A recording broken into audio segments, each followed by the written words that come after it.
So I woke up today feeling absolute pants, but I was determined to do some sort of makeup transformation because it's been so long. I haven't had a phone for ages, thought I would have a break, and I'm not gonna lie, it's been really nice. Not having to look on Instagram or Facebook or anything like that. It's been a nice break, but I want to get back into it. So years ago, I did do a Harry Potter transformation, but I think it's time to update that and try and do a little bit better with it. So here it is.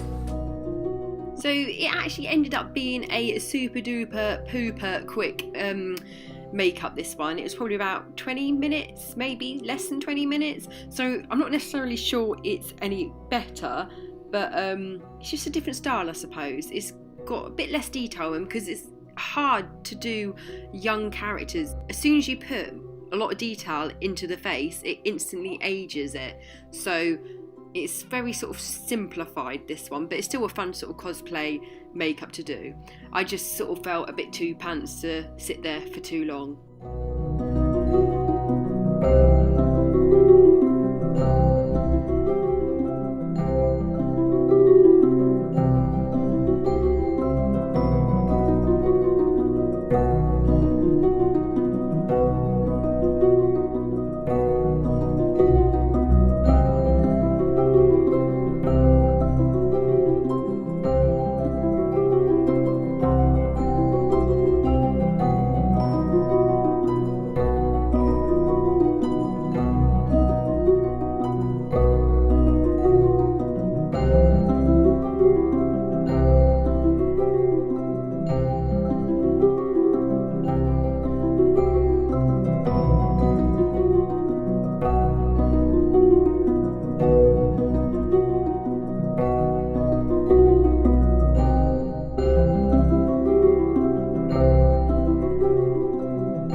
So I'm just lightly outlining these circles, and then I cut away and just fill them in properly because I really needed to be up close with a really steady hand to do it because they are blinking hard, and to get the actual lenses in the right place. And I forgot to do like a reflection on the lens. That's how pants I was feeling that day. I just wasn't really thinking too much.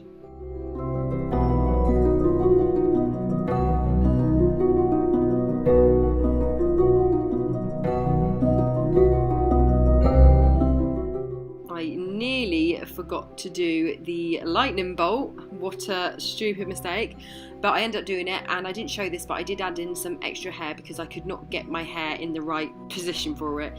So the end picture will be with a photoshopped hairdo similar to Harry's on it, just to show how it can look. But anyway, yeah, that is it. Thank you so much for watching. Like if you like and subscribe if you like, and if you do, I will see you in the next video. Bye!